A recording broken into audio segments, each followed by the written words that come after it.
I'm Craig Kenneth, a relationship coach and a psychotherapist.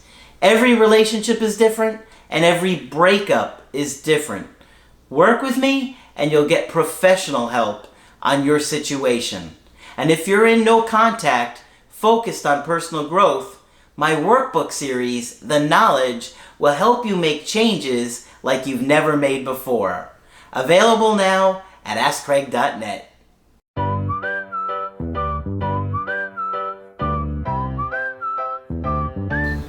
Hi there, I'm Coach Craig Kenneth. I'm Coach Margaret. And today we're going to be talking about toxic love and loyalty.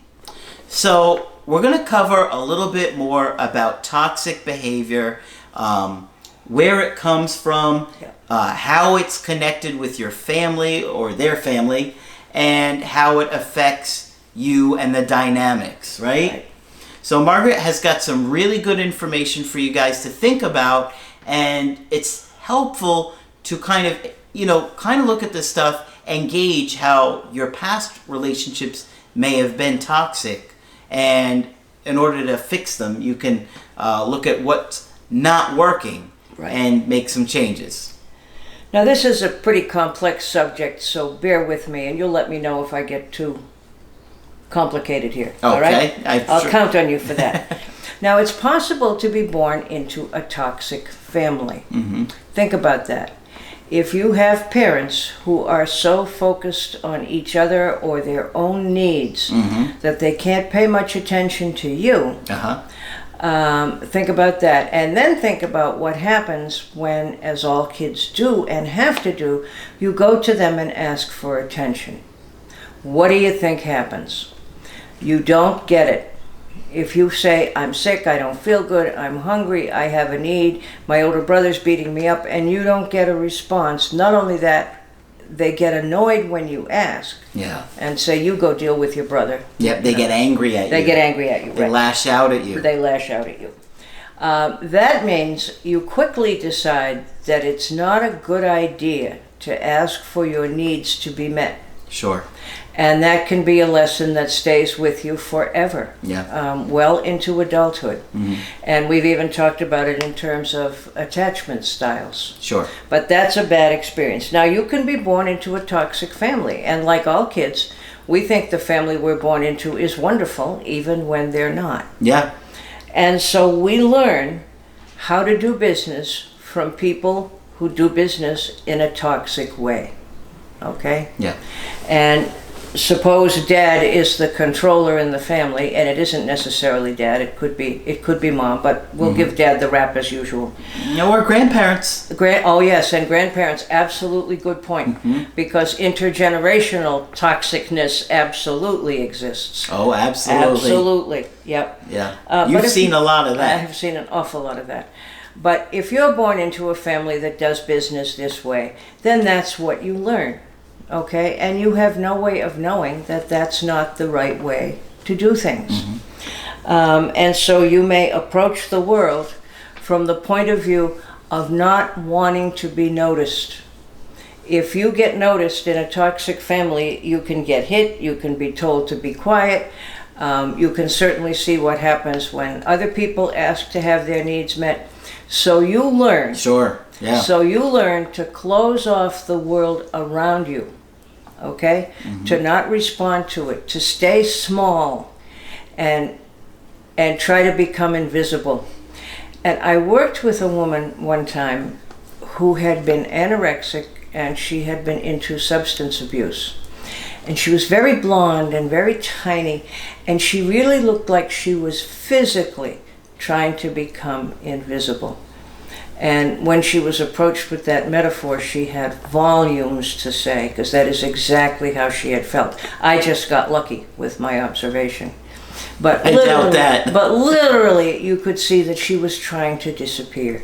And she had to be reassured that she had a right to be in this world. And everyone could see when she told her story why she would conclude that it was safer not to be noticed. Yeah. Okay? Yeah. So being born into a toxic family can do terrible things to you. And all of the things that you would expect would happen to these folks. They tend to grow up, meet and marry other people from toxic families. And they can take any role in the toxic family. They can marry somebody who's toxic and going to put them in a box. They can feel terrified of being abandoned all of the time and put their partner in a box. All of those terrible outcomes can happen. Yeah. Until it occurs to you that love should not hurt. Okay? Love should not squeeze you. Love should not hold you back from doing what makes you grow. And breathe healthy air. We'll stay with the box image if that's okay. You need to get out of your box and to breathe healthy air and to breathe fresh air and to be able to grow. And even though it's going to be scary. Even though it's going to be scary. But the controller in the family, the toxic person, will try to keep you in that box, even as you get into adulthood. Yeah. All right? And there's a reason for that. Because they're so terrified they'll be abandoned. Terrified. Yes. And they often want their secrets kept too, right? Oh, yes. There's another dimension. Yes. I was going to move on to that in just a second because you had mentioned intergenerational toxicity.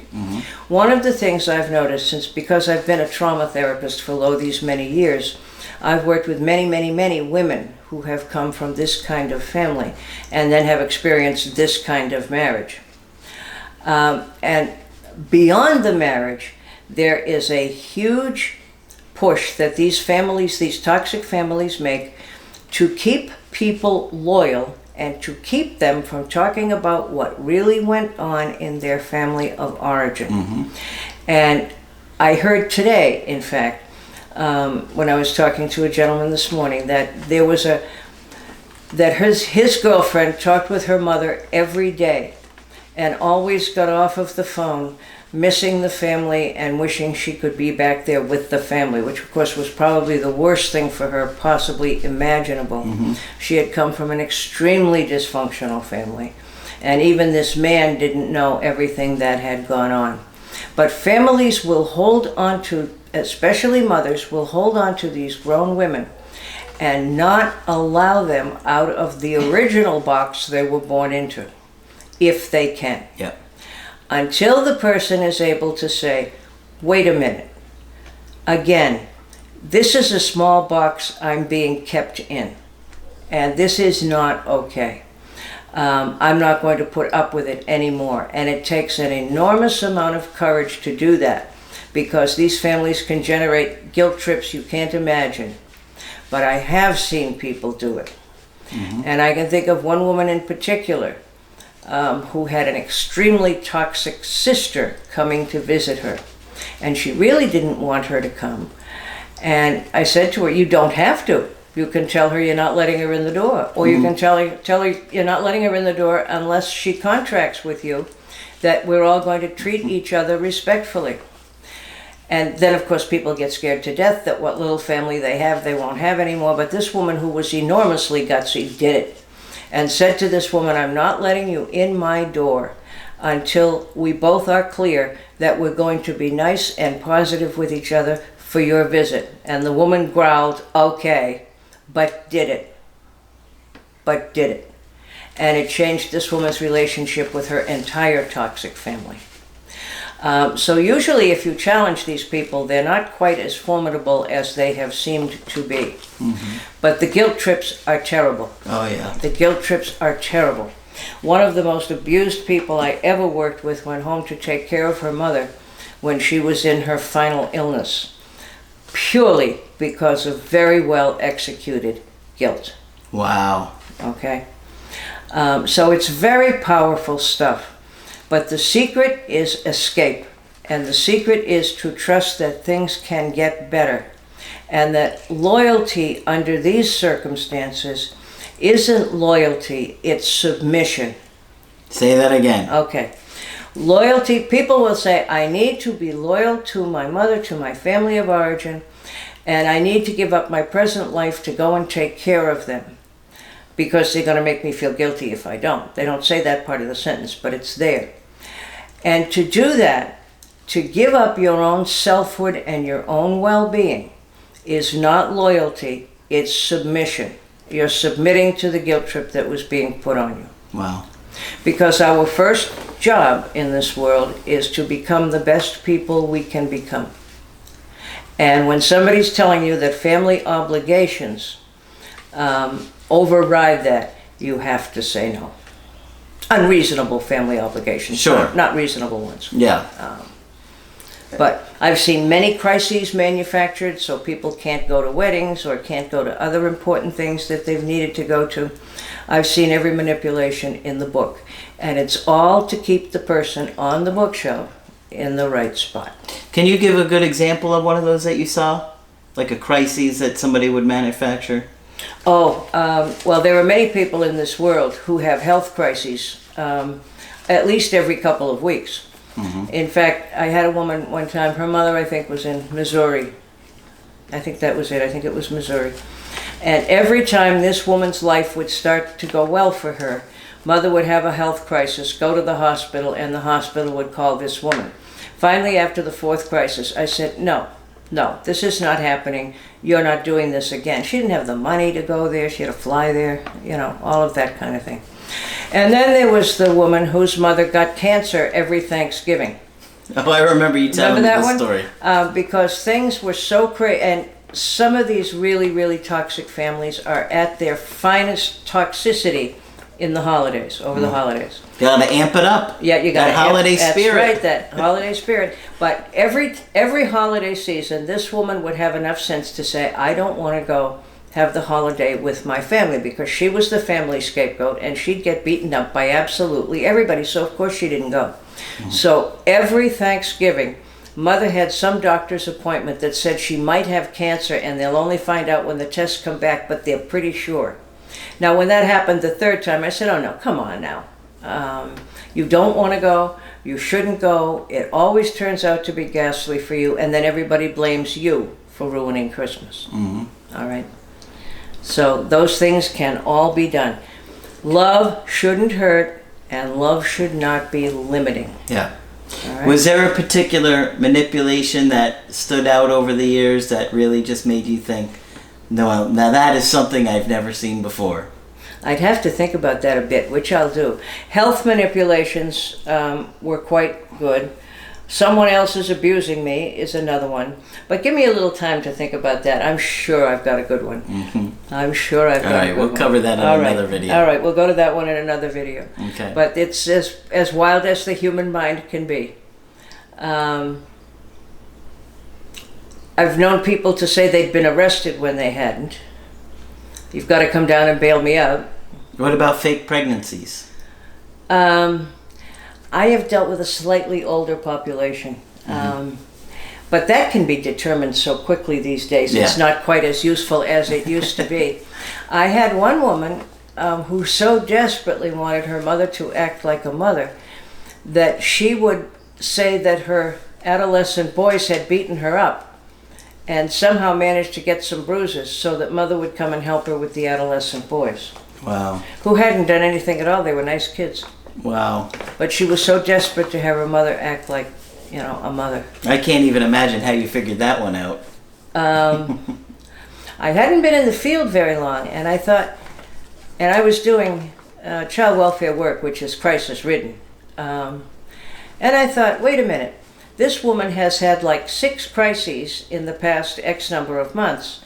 Every single time it's been somehow she was victimized by some mean person. Sometimes her son's somebody else. And every time her mother comes to visit, bingo, I get it. One of the things that is amazing about Margaret is she loves to figure things out. I'm right? relentless. She really is.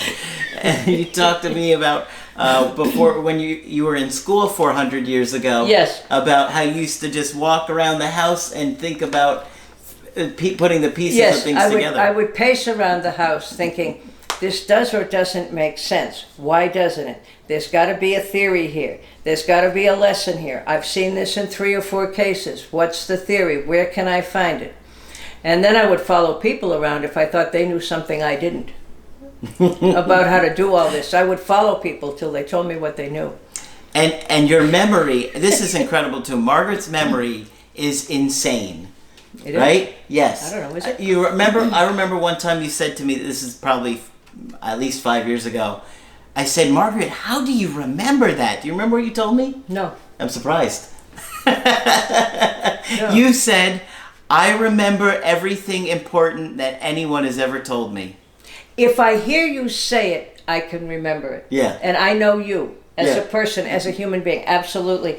And I confound people. So I say, well, you made that same metaphor another time back so and so. They think I'm divinely inspired. The other thing I do is I read over my notes sometimes. That's cheating, you know. It is. So that if you bring up a topic or a theme I've heard before, I will remember it. But if a real live human being has said it to me, I remember it. If I read it in a book, I may not. Yeah, that's what I mean. Or It's if like- I hear a yeah. professor drone it, I may not remember it. But if I know you and I have some ongoing conversation with you, chances are I'll remember it. It's really incredible. You Yeah. could probably say something that I told you over a breakup, 6 years ago. And then I don't remember that, and you do. Yeah. It's incredible. It's a gift of some sort. I'm grateful for it. It's helped me in my chosen profession. It certainly has. And you've been around for a while, so. A really long time, centuries and centuries. After all, I saw that opening act of Romeo and Juliet that I referred to last time. Wow. Okay. All So right. hopefully this will help you understand toxic families and the loyalty that they have and why it occurs. And maybe you can, look at your situation if there's any kind of this behavior going on. Right. And maybe put some of those Right. pieces. But if you of the feel puzzle this, if you feel there's real tension with your family of origin, that is a lifelong issue. If Yeah. you still have it, take a good look at it because it can mess up your present. Yeah, Yeah. absolutely. If you have any issue where you're in a situation where there's toxic behavior, family members, abuse, Margaret is an excellent resource and she has incredible amounts of experience.